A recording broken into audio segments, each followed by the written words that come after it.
Here we go. Good afternoon, everybody, and welcome to our presentation, Bite-Sized Staff Training, Transforms Staff Development for Busy Libraries. I'm Jamie Machik with the Nicolay Federated Library System here in Green Bay.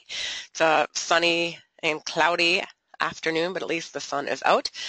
This is our, for lack of better words, this is our first webinar for fall and winter of 2016. I do not even want to think about winter yet. I'm sure the rest of you don't either. So Julia works for the Georgia Public Library Service, and they are based in Atlanta. And I know she presented this at the PLA conference in Denver, which I did not attend, but I heard many great things about her and the presentation. And I think all of us as librarians, no matter what our staff size is, we're always looking for ways to more easily and quickly train our staff. So Julia, when you are ready, go right ahead. All right. Thanks so much for having me, Jamie. I appreciate the invitation, and I'm looking forward to sharing some of this with you.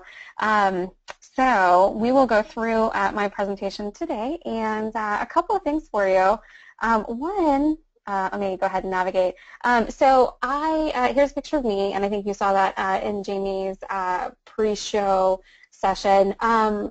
You know, I can't see you, which is really, really hard for me. I'm so much of a visual person.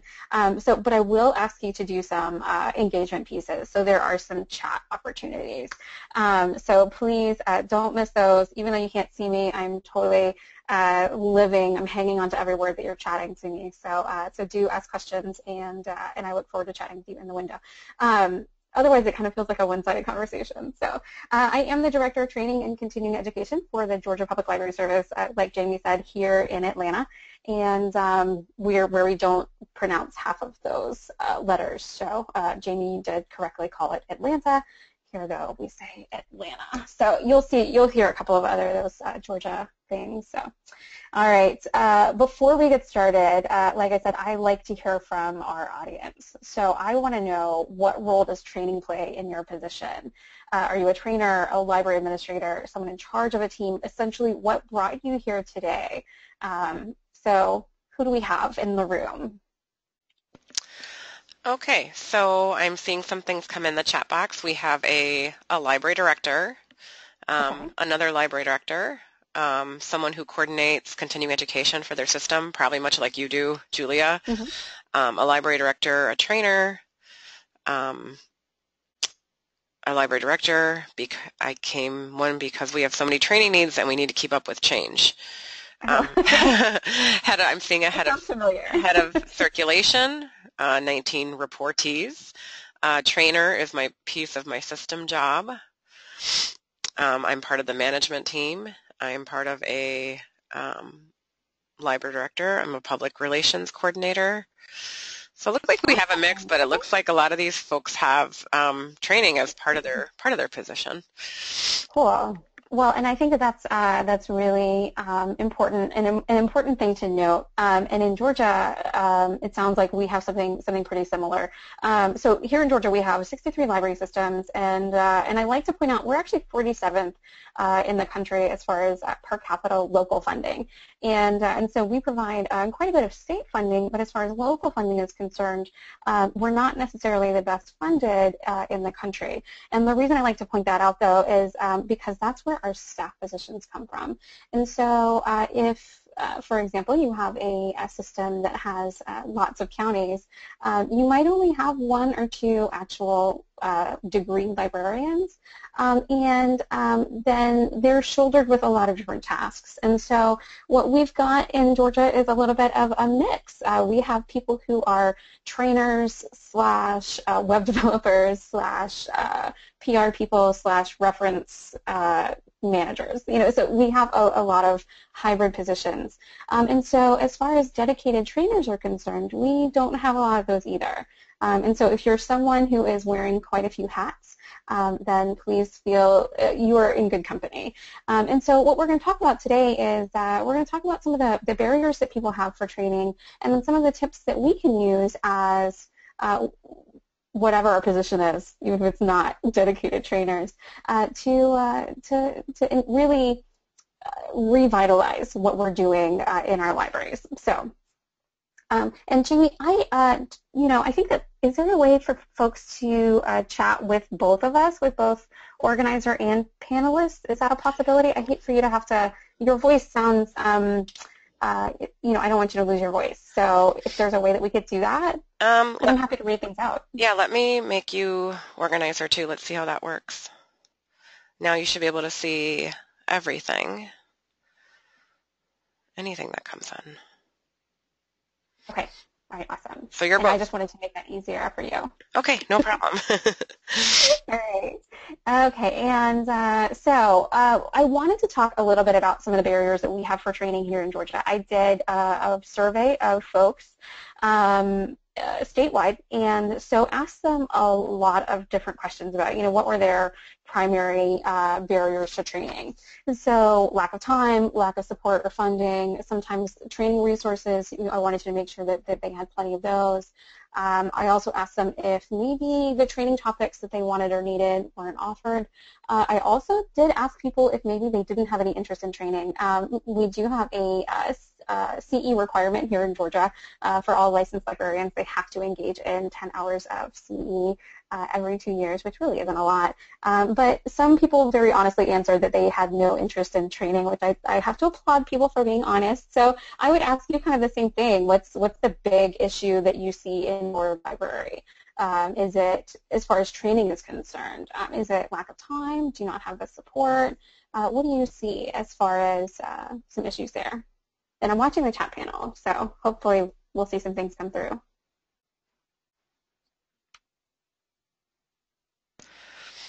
Okay, are you seeing the things come in, Julia? Yeah, I'm seeing some questions. Let's see here. So if you undock the question panel, that should open it up. Okay. And now you should be able to see like lack of time, time and interest, Yes. lack of time. Yeah, technology. Oh, that one's really good. Thank you for that one, Amy. And another one, time and interest. So lack of time, yeah. So a lot of those, absolutely. So for those of you who said lack of time, you're in good company. I love this shark cartoon. He's too busy, right? He's just too busy. And I think that this is where a lot of library staff members are as well. Literally, they are shuffling from the circulation desk to the reference desk to all of these different places. And so like this shark, they don't have a lot of time. He's too busy. And so these are some of the answers that we got from our Georgia folks. I'm an hourly employee who's always busy, not allowed to take training on my own time. I thought that one was pretty telling. Training opportunities are too often at times when I feel I must support service desks. But we have maybe somebody else said that they had wacky scheduling. Someone else says they're on the desk every other hour. There's so much to do in the short amount of time I'm here. So, I think a lot of these that we can relate to. And so I was hearing these as the training coordinator across the state of Georgia. I'm hearing a lot of these kinds of, I don't want to call them excuses, but they definitely are barriers. And so I wanted to know, how can we make this easier for staff members? Right, because that's kind of my job. Yes, it's my job to make sure that people have access to training, but the other one is to make sure that that we can reduce those barriers. So we do. We're going to ignore this one. So what are your training barriers and what are your staff members' barriers? You guys already answered that. So and thank you, Scott. Actually chimed in. He said all of the above, including remote supervising branches and the mobile library. So we've got a couple of things going on here. We've got staff members who are stretched really thin. We also have something that Burson is calling the modern learner. And so there was a report that came out recently, and they did a number of studies, and it's from Deloitte. And so I'll give you that link here soon. But what they found was that the modern learner was, for the most part, overwhelmed, distracted, and impatient. And if you think about the way that that our society is now, and you think about our social media and our videos, we've got things coming at us all the time, right? And I think when it comes to learning, that is absolutely true. And I would applaud all of you for tuning in for an hour-long webinar. That's a long time, especially when there are a lot of other things going on. So what they found was that training needed to be different. They recommended that training was mobile, that training was something that people could access anywhere, anytime, that it was social, and also that it encouraged people to be more engaged with their training. And so I saw that report. I saw what was going on in Georgia. We've got folks who are stressed out. We've got folks who need to engage in training, but they don't have time. We've got folks who are overwhelmed, distracted, and impatient. And then we have this need for training to be mobile. If you are interested in reading that report, I'm going to send these slides to Jamie. And so you'll have the link here. Again, the full Modern Learner report is at Burson. And then Grovo, which is a learning development company, they had a follow-up article, so 7 things we learned from Deloitte's Meet the Modern Learner. And so I thought those were really 2 good articles, and those formed the foundation for this whole concept of microlearning. Another thing that's going on, in addition to having all of these challenges, we also have Moore's Law and the Law of Accelerating Returns. So these refer to the fact that, like this toddler, things change very quickly, and it's hard to keep up. We like to talk about technology training, and someone yesterday actually put it really well. She said, I could tell you just a little bit about technology. I could train you in technology, and everything I tell you is going to be outdated in about half a second. And that's essentially what Moore's Law and the Law of Accelerating Returns refers to. You've got new technology, new knowledge, new stuff to keep track of, and it's hard to learn it fast enough. And so I stuck this picture of the toddler here because obviously she's very upset. But also the average knowledge span, or the average lifespan, excuse me, of tech knowledge is about the age of a toddler. It's about 2.5 years. And so after that, that knowledge is not necessarily valid anymore. And if you think about that, things that we learned 2.5 years ago as far as technology is concerned, gosh, what were we using? We were using iPhone 4s maybe, and now we're at 7 plus pluses, or whatever that's called, whatever the new one is that they announced yesterday. So, there are things that have changed so quickly. So honestly, we have to keep up. Well, we go back to all those challenges that we had with the lack of time and the lack of, and all of these different barriers. I also wanted to introduce to you the concept of TLDR. Do you guys, in the chat panel or the question panel, are you familiar with this? I'm going to take a moment to get some water. All right, so the concept of TLDR is too long, didn't read, and I think we're probably all familiar with the concept, and that's the same thing. If someone gives you a really long email, for example, I need like a snippet. I need a little bite size. I need something that I can read and then go on to the next thing. So again, it goes back to that whole concept of being incredibly busy. So here we have all of our challenges we've talked about. We have challenges to offer training schedules, or offer engaging training, rather, that fits in with our busy schedules. We have to keep up with technology, and we really need to eliminate barriers to continuing education. So these are some of the challenges that I was working with in Georgia. And so I read this Burson report. I learned about microlearning, and I said, you know what, this could be a good solution for us. So microlearning, in essence, for a super quick intro, microlearning is where you take learning, and it's generally in small blocks of time, and you have small chunks of content. So, and that's about it. There's nothing necessarily super scientific about it. We're going to talk about what that looks like. I'm going to show you a couple of examples, and then talk about how that can work in your library. So I do want to point out, I didn't make this up. This actually, there have been some articles that have been written about it. Here's this one in Wall Street Journal. Again, I will send these over to Jamie so you guys can have access to the links. There was one on the Next Web talking about Google, microlearning, and the future of education. ATD, the Association for Talent Development, had one about the pendulum of instructional design theory, where they were really talking about how we had gone to these really long training courses, and now we're coming back to these really short snippets. And so that's essentially what microlearning is. We've got those small chunks of content and small blocks of time. But before we really go into it, I want to talk about what microlearning isn't. Microlearning isn't for everything. It definitely doesn't replace face-to-face training. And at my PLA presentation, I had folks talk about some things that would work in their library. So maybe some different topics, and we'll talk about that in a little bit. Some topics that will work really well for microlearning, and then some that I don't think that it will. Like I said earlier, it's also not an exact science. This isn't something that's been studied really heavily. There really isn't a lot of data out there about it, and we kind of make it work for whatever it is that we're doing. So people who are very analytical and like things that are very concrete don't always necessarily like this kind of training model because it's kind of free-flowing and kind of free-form. But I'll show you what it looks like. Any questions so far? Julia, I was curious, for those and maybe you'll address this, for those folks who insist on that all training has to be face-to-face, and they might say, well, my staff doesn't learn via the web, or we can't do a self-paced course, or we can't, how do you handle some of that, or how do you address some of that?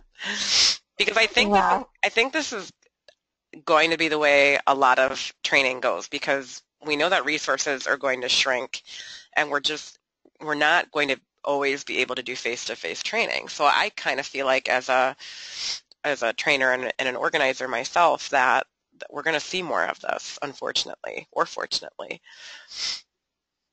Well, and I do think that you're right. I think that we've had such an emphasis on face-to-face training for such a long time, and I think that it is still a really important part of a training program, and we'll talk about that when we talk about different topics. There are some things that I don't recommend doing in a microlearning style or even in an e-learning style. There are definitely some times when I think face-to-face training works best. And we can talk at the end about some techniques that you can use. We'll talk kind of throughout about a couple of ways, but I definitely want to address this question because I think that it might go back to training culture and the learning culture that you have in your organization. So I definitely want to talk about this a little bit more. Yeah. Okay, thank you. Yeah, absolutely. All right, so do you guys remember these Choose Your Own Adventure books? These were my favorite. So you're not a shark, though. You are a trainer. We're going to actually put on our trainer hats, and I'm going to give you guys a couple of the different techniques, the different ways that you can implement this microlearning solution in your library. And I want to hear your thoughts. So chime in the questions. So I think that there are 3 potential ways that you can implement this whole concept of bite-sized learning in your library. Now, like Jamie pointed out, these aren't necessarily face-to-face, so keep that in mind. So the first one is to use existing content. The second one is to reconfigure content, and the third one is to purchase content. So we're going to go through these each at a time. So again, chime in if you have questions. All right, so when we're looking at using our existing content, I think that we can do this in a couple of different ways, and we have in Georgia. We can do something called, so we can reconfigure our training time, and we can do something called a power block, which is something that the Home Depot actually uses at their organization. So if we're using the existing content that we have, what we really have to do is we have to change that culture. I think that we have to rely on daily learning activities, so things that we can do in 10 minutes and we can do every single day. That could include, again, focusing on e-learning, looking at things like even having an app where maybe you learn a word every day. Or if you guys have access to, and actually you should, it's free. It's Mango Languages has a Spanish for Librarians course. And so maybe every day you work on that Spanish for Librarians course for 5 minutes. That is one way of implementing a microlearning solution in your library. Again, you're working on building your culture so that learning is an everyday activity. And one thing that I think we have to do, though, as managers and as leaders, is we have to ensure that our staff members are doing these things. We have to celebrate our milestones, and we have to share that learning. So whether that's at our staff meetings, hey, what did you learn today? Hey, what did you learn this week? Making that kind of a part of your daily activity or your weekly check-in. Celebrating those milestones by saying, hey, Jamie has been working on this class for weeks, and she completed the Mango Languages Spanish for Librarians course. Yay! I'm a big fan of things like gamification and certificates and badges and making sure that people do feel accomplished, especially when every single day they're working on something. Here in Georgia, we have, I had to throw this in, this Aristotle quote. So we are what we repeatedly do. Excellence, therefore, is not an act, but a habit. So a habit, something we do every single day, and it takes 21 days to build a habit, according to some folks. So if every single day we're making learning a part of everything that we're doing, and we're only taking 5 minutes, that is micro-learning. Again, going back to Jamie's question, doesn't necessarily translate well to face-to-face, but if you have online resources, things like lynda.com, which we do provide here in Georgia for our library staff members, you'll notice that these videos, this is just a little screen cap from one of the courses here, and you'll notice that they're in, 1 minute, 25-second chunks, 9-minute chunks. So this content is already available for us here in Georgia. And so if every single day you watch a 10-minute video or you watch 10 minutes of content, it might take you some time to get through the whole thing, but at some point you've built that habit, and every day your brain is looking for new things to learn. Does that kind of make sense? So in practice, what this looks like is I've given you kind of a sample schedule here. So Julia, for example, will be on the circ desk from 10 until 12. She does lunch and learning from 12 to 1:15. So in theory, I could do 15 minutes of learning at the beginning of my lunch break or at the end, but then at 1:15, I'm back at the circ desk. And then the same thing here for Jack. Again, he's at circ desk from 10 to 11. He's going to do lunch, but then later on in the afternoon, he's going to do learning for 15 minutes. Gives him a little bit of a break. I will say that here in Georgia, I have seen people, they've been on the desk for 4 hours. They'll be assigned to the circulation desk or the reference desk. Do you guys do that in Wisconsin? I think about 2 hours into it, I need a break.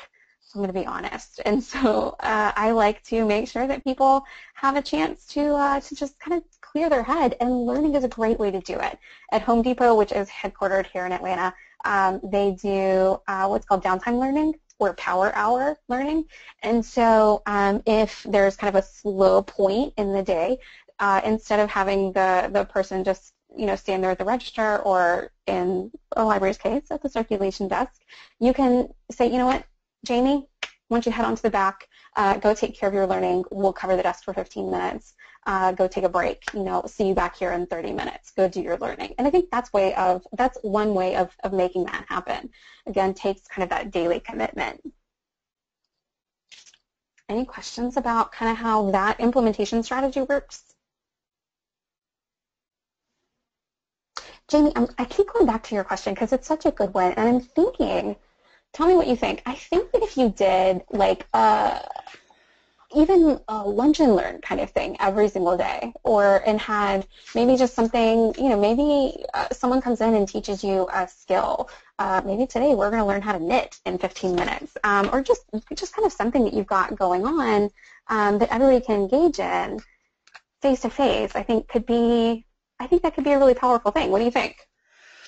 I think so too, and I think when we think of training, I think we always tend to think of it in we think 2 or 3 hours in a group of 50, and so by breaking it down into 15 minutes and maybe a one-on-one thing, so maybe there's an expert on your staff who knows or just kind of your staff expert in a topic who can go through some of these smaller chunks of learning with other people in groups of 1 or 2. I think that can be very effective and a lot more doable than trying to get 30 people together for a 3-hour time period, and trying to keep the attention span going as well.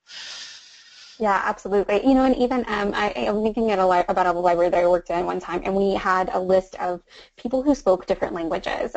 It was a very diverse community, and so from time to time we would have someone who came in, didn't speak English, and so we would want to find someone on staff who spoke a language that matched that person's language so that we can provide the best customer service for them. So even something like that, have like a language session for 15 minutes a day where you partner up with someone and maybe you learn a few phrases and then go back to the serve desk. I think building it in, I think, is a really positive, building it into your schedule is a really positive way. One other thing I'll point out about power hours too, we actually have a library system here in Georgia that's fully embrace this whole concept, and they set up a computer in the back room in just kind of an unused space. And they made this beautiful sign, and it says Power Hour, like Learning Power Hour, and then they put candy out. And so literally they made it someplace where people wanted to go, which I think is a really great idea. So we definitely want to make sure that people have the opportunity to go someplace really cool and engage in that training if that's something that you can do at your library. So I thought that was a good way to implement that. All right, so we've talked about using existing content, and I know here in Georgia I've given you some examples that we have lynda.com, Mango Languages, that one's free and available for others, but even doing something like a WebJunction course or maybe listening to one of these recordings, that's another opportunity for you.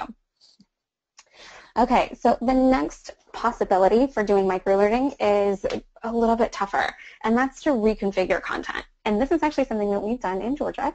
We've completely renovated the way that we have our training, and now we have a custom delivery platform. So let me talk about that a little bit. So when we're looking at developing a curriculum that is based on this microlearning model, we're looking at having content that's in like a 5 to 7 minute period, because essentially that's about our attention span. So I've already lost you guys like 20 minutes ago, right? So what we're looking at, if you're going to do instructional design with microlearning in mind, we're going to, instead of taking an entire hour-long topic and then developing a course around that, we're going to really just chop it up, essentially. So we're going to have these bite-sized modules, and you want to do short quizzes, activities, engagement points to keep people active and engaged. So when I'm looking at doing a microlearning course, I'm looking at course development in this model. The first thing I want to do, and we're going through this really quickly, so have me stop if you have questions. So when I'm looking at developing a course in a microlearning model, again, with an e-learning focus, I use these steps. I kind of take a look at, what is the one thing I want someone to learn, and keeping it to just one thing is hard. But I think that when you're looking at this microlearning model, when you're looking at answering a question, when you're looking at learning something in only 5 minutes, it's really important to just identify that one objective.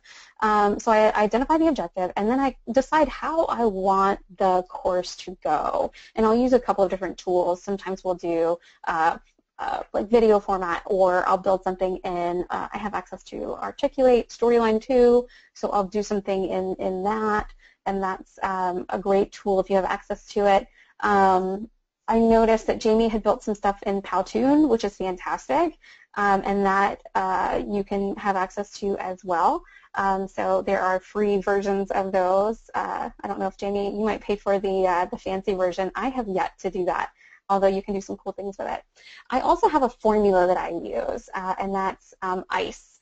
And so for every single module I develop, I use the same formula, which is introduction, content, and engagement. So I like to introduce the topic really quickly, just one little snappy sentence. This is what we're doing. This is why. I'll give them the content in whatever format that I've decided on, and then we'll have an engagement point. Obviously, I do want to plan, test, pilot, all of those kinds of things. I'm a huge fan of usability testing and making sure that, especially in the context of e-learning, that things are easy to use and that people have an opportunity to give feedback. I never want to design a product that people can't use, and so that's really important to me. And then of course we will launch. So I'm going to show you. This is what a possible course looks like. This is one that I'm developing for. I'm calling it Library 101, and so this is a course that I'm working on right now. And so you can see it's broken down into like some 5-minute chunks. We've got a couple of like little 4-minute bits there. There's an interactive activity that people can engage in. But I really tried to keep the content as quick and snappy as possible. So let me look at this for a second. Any questions? Do any of you out there, do any of you create your own content?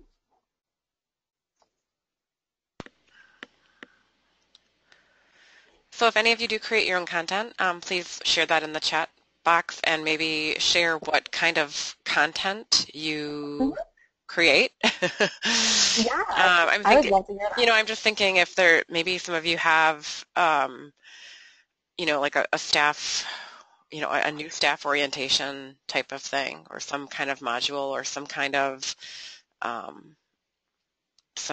procedure for that already in place. Okay, we had one just come in. Okay, so usually procedure manuals, but they age quickly. Absolutely, thank you, Sue. That's totally true. New employee orientation, like Jamie mentioned, is one that I see a lot of times is developed at a local level, and it's something that we're looking at developing at a state level for Georgia, because essentially new employee orientation is it's pretty basic with a couple of really customized functions. So for those of you who don't create your own content but you're interested in it, I'm going to show you a couple of ways that you can do that. And you can still see my screen okay, right? Yes. Okay, great. All right, so we rely on a couple of different platforms for our content. We do put a lot of our videos on YouTube. A lot of places will do Vimeo. And so having little 5-minute chunks of here's something that you can learn really quickly, and then you can send that video out. Here's your learning moment of the day. Even things like TED Talks, I think, are really helpful and really powerful for staff. We are working on developing a course that's actually made up of smaller TED Talks. TED Talks sometimes can be about 20 minutes long, so you might have to break it up into other sections. I do want to get to you. Oh, Maureen says that she does website training pages for the circulation system, which I think is great. The other thing I wanted to bring up is that you can really easily build your own learning management system using WordPress, and it can be relatively cost-effective. And so that's what we've done here in Georgia using Sensei, which is a WordPress plugin from a company out of, I think they're out of Australia, maybe New Zealand. And then Articulate Storyline 2 is another option for you. You can build those and then host them on your site. So that's another option. Some other people have recommended things like having a scavenger hunt. So, you could ask people to look for things. You can have kind of a web scavenger hunt for them and just ask them to go and find different things online, find different things on your website. That can be their learning moment of the day. And really, that's what the whole concept of microlearning is about. It's about having those repeated small moments of learning. Just to keep people engaged, to keep people from getting to the end of the year, and which is what happens in Georgia, and then people will have this massive learning binge, kind of like a Netflix binge. If you guys are big Netflixers, where you sit down in a weekend and you do nothing but watch Netflix. That's not what we want. That's not an effective learning opportunity for folks, for them to just sit and engage in courses for a week at a time at the end of the year when they need their certificates or their CEUs. So here in Georgia, this is what a wireframe for that lesson might look like if we're doing a customer service. So again, we've got the ICE methodology. So we've got our intro here, a content. You can include your transcript of your video. If you have a video that's online on YouTube, you can put that here. Also, making a video on Powtoon and then hosting it on YouTube. not necessarily that difficult, although I can say it can be time intensive. And Jamie, you might agree with this.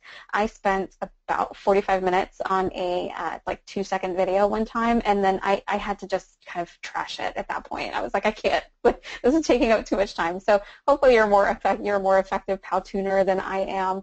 But it's definitely easy to make a video that, maybe it includes maybe you're showing staff members how to do something on your site. Maybe if it's a circulation system, like Maureen pointed out, if it's a website training page for a circulation system, you can include a screen share of whatever process or whatever function it is that you want people to know about. Put the video on the page, and then the engagement part, you can have a little quiz there. You can even do it, pretty analog. You can have them print this out and then turn it in, and then you know that they've done it. It does involve some work on your part ahead of time. So and that's something if you're looking at doing not on a system-wide basis, or like me, I'm doing it for a whole state, this can seem a little labor-intensive. So if there's an opportunity to do it as a consortium, I would encourage you to do that. This is another screenshot of a course that I built, and so again, you can see it's got 8 minutes, and these are all videos. And I worked with a member of our team who's an expert in GLASS, which is Georgia Libraries for Accessible Statewide Services. It's our talking book program. And so she did some different videos just about how different things function. I packaged them in a course on our Learning Center, and then people could take that course and then view their certificate afterwards. So they just went through each of these different lessons, and then at the end they got a great certificate, which looks like this. Like I said, it's something that we were able to do in Georgia. Maybe might not be something that you can do at your library system, but it was incredibly cost effective for us, and it was a great way to deliver that e-learning training that folks wanted. Also, we talked about previously about having a learning culture and about giving people some kind of recognition for what they did as far as learning is concerned. So one of the things that we were able to do with our learning management system is incorporate something called Credly, which you might be familiar with, and that's a way to build badges into your learning system, and it's free. And so I was able to build these different badges, and now I can share them on social media or things like my LinkedIn profile, which I've done. I tweeted it out actually, and someone said, "Hey, I want the Learning Guru badge." I said, "You have to earn it." I think I had to take like 10 hours of courses or something. So, but you can set all that up with Credly, which is a great site. I'll show you that in a second. So here are a couple of the other badges that we had: Ready to Learn, Access for All. So you can call them whatever. And this is the site, so it's credly.com. And people use them all over the world. It's an open system. So Training Magazine actually gives badges through Credly. You can give them to your employees for random things. And I think it's a pretty cool site. Yeah, Jamie, thank you for putting that up there, credly.com. Yeah, so we really like that system, and I've created some kind of goofy but fun different badges. Okay, breezing right along here. The other way that I wanted to show you that people have implemented this idea of bite-sized tutorials, I found this website at Linfield College, which I forget where it is, but I want to say it's in Virginia. I'm not familiar with it. So, maybe it says Portland, so maybe Oregon. Anyway, so what they've done, this is actually for their patrons, for their students, and so they've built these bite-sized tutorials where they have, here's 4 minutes on how to find books, how to find articles, how to use EBSCO, how to use eJournals A to Z. And so you can see they're each just about, 4.5, 3 to 2.5 minutes. So really short, and thank you, Jamie. So really short and really easy to digest. So again, this can be for patron training, for staff training, and I think it's a really great way to make this accessible for people. No reason to make them go through a whole course on, hey, how do I use the library, when all I really want to know is how do I find a book or how do I find an article. Okay, any questions about that implementation possibility? Do you think that creating courses for your library would be doable? I'm going to answer that. And I'm going to say, just knowing some of the people listening and knowing the reality, I think for some of the larger libraries, it's possible, but I think for some of our rural and small ones where there's 4 to 5 people on a staff, I could see this being Mm-hmm. very tough. But to that, I would say, if you're talking about your power learning or your learning blocks that Home Depot does, instead of doing a training for 15 minutes every day, what if you made that like 30 minutes a week instead of something every day? Mm-hmm. I think that something like so don't think of it maybe as something every day, which I think would be ideal, but the reality is I think we could do something maybe in shorter times if you think of it as a weekly period, as Yeah. something over the week. And I will say that the library system that does the power hour and they set up like the cool space for people to kind of hang out and eat candy while they're learning, they do it once a week. So I'm sorry, I probably gave you the impression that they did it every Oh, single okay. day, which I think probably is like some kind of crazy like fantasy world that none of us Yeah. ever live in. That I don't know that anybody could dedicate necessarily an entire hour every day. So I think that having an hour a week would be amazing. And honestly, they probably only get to it once every 2 weeks, but they're dedicated to it and it's on the schedule and they make sure that it happens. And I think that's the important part. Exactly. And here's the other thing. I know a lot of you are library directors out there, and you might be thinking, okay, my board would never allow that, would never allow a block and share period or that sort of thing. And knowing that we just had trustee training week a couple weeks ago, and all of the trainers talked about, you know, um, dedicating time for your staff and training. Mm-hmm. I, I think you and your staff is your library's greatest asset. I don't care if you have the best databases in the world, if you have the best building, if you have the best makerspace, if your staff isn't up to par and skilled and doesn't have good customer service, to me, all that other stuff it means Mm-hmm. very little. I mean, you and your staff, you are the faces of your library. You are your library. That's what it's really about. So I, it pains me that we're still having to justify, um, you know, taking time to train and spending money to train for our staff. And I know that's just the way it is sometimes, but I think more than ever, we need to be advocating for this for our staffs. Absolutely.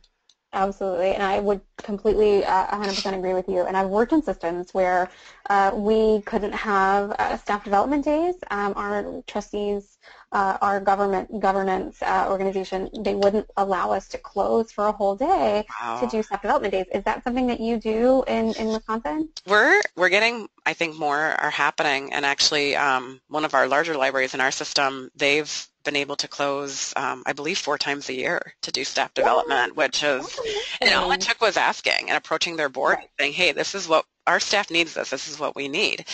So it's maybe that the board doesn't even aware that you want it or that it's needed or that you never asked for it. So Mm-hmm. I think yeah, I think that's so important. And one of the ways that here in Georgia, one of the ways that they get away with it is they'll actually have it on a day when people think that we're closed anyway, but we're not usually. So for whatever reason, Veterans Day, most libraries have traditionally been open, but it's not been a heavy traffic day. And so a lot of times libraries will close on Veterans Day and do their in-service day or their staff development day that day. Columbus Day is another huge one for us. And so finding a day when, when maybe you're just not going to be that busy anyway, that sometimes has worked with boards. I do want to point out, Sue says, I would make a block and share, especially if other libraries did the same and shared, which I think is amazing. That's a great idea. Leah says, amen, Jamie. I think that was for your soapbox speech about everyone needs to learn. And Amy actually says her library does one full day or 2 half days a year, which is fantastic. So I think that's really great. And like I said, here in Georgia, we're trying to do the same thing too. And I think that if you're using existing content and reconfiguring your training time, then that's a really great way to do that. So reconfiguring content, like I said, is a lot more labor intensive. But if Sue, maybe can develop something and share, and then everybody does the same, then you guys might have a really great resource of or library of stuff there of training programs. So the other thing that I do want to point out is that there are microlearning vendors, and so that's your third option for implementation of a microlearning solution. You can purchase content. These, however, are not library specific generally. These are courses about things like leadership, and so if you Google like microlearning vendors, you can find a few out there. One is Grovo, which I mentioned earlier. They had done an article about that Deloitte Burson report about microlearning and about the modern learner, and so they they actually launched a new branch of their organization to address this whole concept of microlearning. And so you can find a lot of stuff out there. Again, it's not library specific. One of the cool things that I think that that they've also learned at some of these companies is that if you're doing some kind of short training like this, like microlearning, using pictures of nature is what they'll do. So one of the videos that they had shown me was a video of this beautiful, serene landscape, and it was like a hot air balloon, and then it was a leadership video, and so it had like leadership content in it, but they used these really pretty nature photos. And so the science behind that is that apparently your brain learns better when it looks at nature. Who knew? So something to keep in mind if you're going to develop your own videos. All right, so we've talked about the 3 different ways to implement it. We've talked about what microlearning is. I definitely want to talk about what kinds of topics work well for microlearning. So I've given you a few different topics here that I've done some training on in the past in different formats. So in the chat box, let me know which ones of these do you think maybe would work well for microlearning, keeping in mind either small chunks of content or small bits of time. So things like new employee orientation or sexual harassment training, safety training even. So what are some things that you think maybe might work or maybe might not? This is kind of going back to Jamie's question about, some stuff works really well face-to-face. So Kathy says customer service, I think would work well for microlearning. Is that what you're saying? And then Amy says technology and new processes. And I would agree with both Amy and Kathy. Amy also pointed out trends would also be good, and I completely agree with you. It's really easy to either make or find videos on trends, on tips, on best practices, especially related to technology and things like leadership, actually. You can find some really great short videos on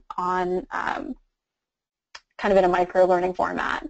All can work, says Sue, but new employee and sexual harassment would need more training, absolutely. And so for this, I would recommend doing sexual harassment training, sometimes safety training, those in-depth, and especially the new employee orientation or onboarding processes. I would recommend that those be done face-to-face. Those are opportunities, especially with that new employee orientation and onboarding. I would want someone to be able to ask questions right away if they didn't understand. I would want them to have a face in the organization that they can talk to. I would want them to be able to really get a sense of what it's like to work in this organization right away. And so I would want to do that face-to-face. And Kathy is absolutely right that refresher orientation videos would absolutely work. And so if you're going to do a tip on, say, hey, don't forget, like, I'm trying to think of something that comes up all the time, like, don't forget to empty out the refrigerator on Fridays, those kinds of things. That's a good just kind of micro-learning tip. It doesn't have to be a video. It can be just like your micro-learning newsletter of the day. You can send those out every day or every week. Here's your learning tip. Here's don't forget about X, Y, and Z. Same thing for like sexual harassment. Or I've had people do things for like technology trends and say, hey, you know what? Something came out this week, especially with like the new iPhone coming out. That's a great time to send out an email and say, hey, here's something new that's coming out. You might see someone come into the library, and you might have somebody on staff who kind of monitors technology trends, and then we'll just write up a quick paragraph, and then that's your training tip of the day or of the week. So yeah, so I agree with you guys. You can definitely do all of these in some form format in microlearning, but then there are some that really do work better for in-person. Also, like the safety training, like I want to make sure people actually are paying attention. I will say that with e-learning, it's harder to make sure that people are paying attention. I want to make sure that there are some things that they're really getting, and sometimes being face-to-face with folks, you can tell that a lot easier. So definitely wanted to talk about what other topics would work well for the microlearning model. What do you think? Some that we didn't talk about.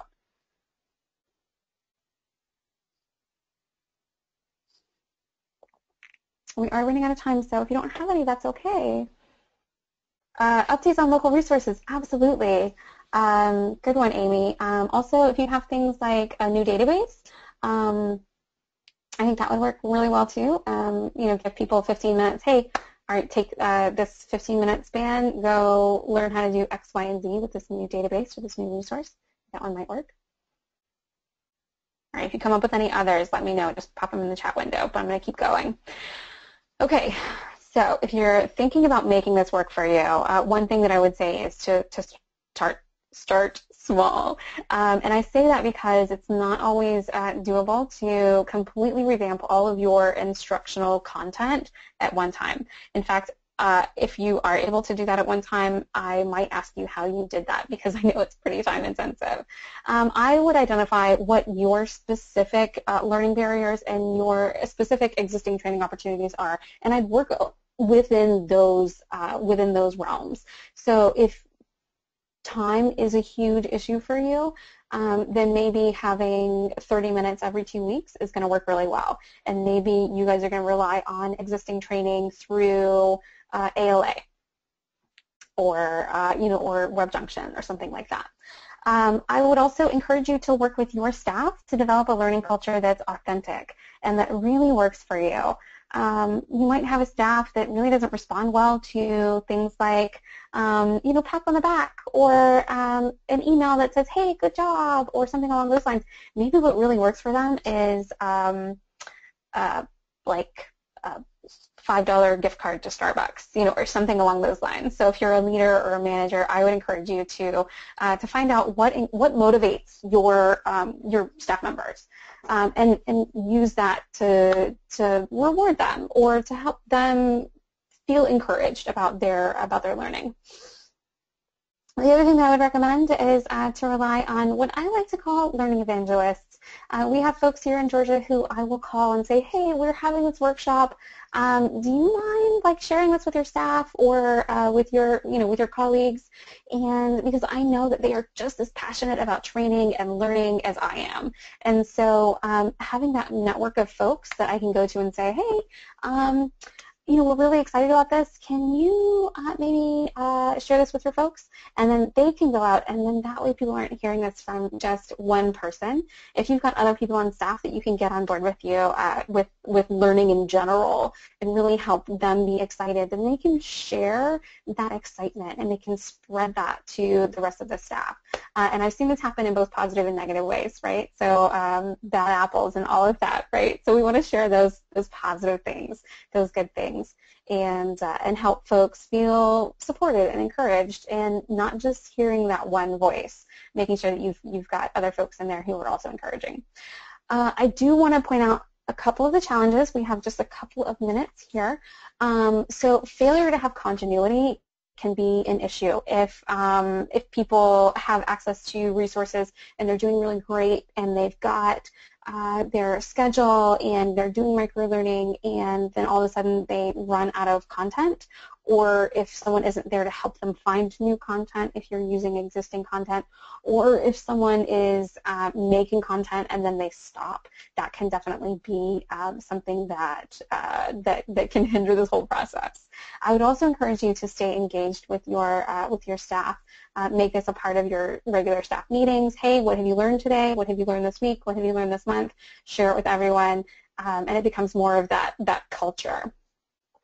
Also, you can set up some digital tools that can help you and can help your staff make this a habit. So things like calendar reminders or those auto-generated emails, making sure that it's something that happens on a regular basis can, again, help help make this a habit. And then I'd also just keep in mind that different people learn different ways, and so I put like millennials and boomers here on the side. Just keeping in mind that, you know, people might be a little bit more comfortable with different types of technology, and so you might have a staff member who would rather go and watch a video on their iPad. You might want to make sure that they're going to come back and tell you something that they learned, just so that you know that they're not watching like the latest episode of House of Cards, you know, just to make sure that they're actually doing something learning related. But you might have somebody who's more comfortable reading something in a book and then sharing it, and that's okay too. So I would just make sure that you're not always relying on the same kind of technology or forcing people to do something that maybe isn't natural to them. Okay, so we've talked about this a little bit. We're wrapping everything up here, and I would love to know, do you think something like this could work for you and your library? And what would your challenges be? Do you think resources would be a challenge, or kind of figuring out how this would work or look in your library? Do you think it would be hard to like carve out time? I'm guessing time and resources are going to be the top two challenges, so I'm going to challenge all of you to think of a different challenge.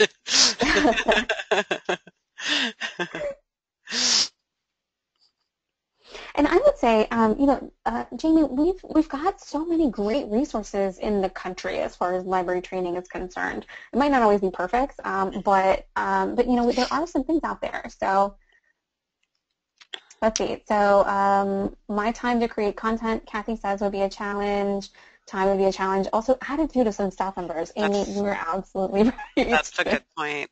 That's a good point. Yes, definitely. And I think that that's where learning about your staff and then learning about their motivational kind of personalities, if you will, is going to be really, really challenging. Keeping the created content keeping the created content up to date, says Maureen, and absolutely. This would be good for repetitive tasks for me, but not for others in the library. So yeah, that's totally true. And would be hard to make it professional. I think, Sue, that is absolutely true. We want to make sure that it is library related, but I think that it's doable. Oh, Trixine, she says, my challenge is staff who have been there for 20 plus years and feel overwhelmed by change and just get by day to day. Yes, that is absolutely a challenge, and it is something that we deal with all the time. And again, making sure that people feel comfortable with whatever training method it is. And I would say if staff have been there for 20 plus years, they might be willing to be teachers. And so there might be an opportunity there for some mentoring. Maybe that could be your microlearning opportunity, 15 minutes with this other staff member, and they can help share some of what's worked and what hasn't worked in the past, maybe even talk about what the library used to be like and how it's changed over the years. Folks who have been there for a long time and who do resist change, that can be a challenge, absolutely, but I think sometimes we can turn it into a positive. Organizational structure, Rachel says, we have a staff development librarian, but I'm responsible for making sure my direct reports stay up to date on resources. Having to toe a strict line of labor division while keeping staff knowledgeable. Absolutely. Okay, and Amy is seconding what Trixine says. Yeah, but I would challenge you again to kind of think about how you can use some of the folks who have been there for a long time. What can they teach other folks who haven't been there? I think that's a good solution. And Julia, do you think there's anything wrong with, you know, it's 2016. So if you have a staff member who's been at your library for 30 years and still doesn't check email, I mean, is that a situation where you can say, you know, get on board or get out? I mean, I'm putting that in a nicer way, but right. I mean, the reality is that, like you said, things are changing all the time, especially with technology. And I know we want to be, we want to be sympathetic with learners who maybe aren't as up with the technology, but you know, at the same time, I think they have to be willing, willing to try at least. Absolutely, absolutely. And I think, I tend to do things in a more, in a super positive way. So I like to encourage people to get with the times and get with the program and, hey, we're all doing this, and to support people as much as possible. But yeah, I think at some point there is a time when you've got to have those tough conversations that say, you know what, if you haven't learned anything technology related in 20 years, you're 20 something years behind. You know, like that's something that's really hard to catch up from. And so that's why we all have to stay on top of things. Every single person has to be learning and changing, and it's hard, but it's the world we live in. And so with that, I would say successful training results in a change in behavior. And so that's really what we want to see from folks. We want to see we want to see folks embrace these new things. And then, of course, behaviors that get rewarded get repeated. And so if we do have someone who has maybe that resistance to change, let's reward those baby steps. Let's support them in however we can, and in whatever positive way that we can, so that we can still keep folks engaged in the workplace. So I'm going to close with that. But if you guys have any questions, we've covered a lot of content, and I could talk about this all day, but I know you guys have an hour. I actually had to get back to a meeting, so I'm going to close. But if you have questions, anything that you'd like to talk about, if you think this is total crap and is not going to work, I would actually love to hear from you. So here's my contact info. If you agree with me, that's really good too. I think that this really could work for a lot of libraries. So thank you all for your time today. Please reach out if you have questions. And with that, I'm going to hand it back over to Jamie. Great. Thank you so much, Julia. As Julia said, we are just out of time. So her email is up there if you'd like to contact her. I will be posting her slides and the recording to our website later today. I did post that link in the chat box, and it will be in your follow-up email. So I just want to remind you that our next webinar coming up is on September 21st. That's a Wednesday. We'll have Laura Solomon. She's done a few presentations for us before. She's going to be talking about social media, the down and dirty.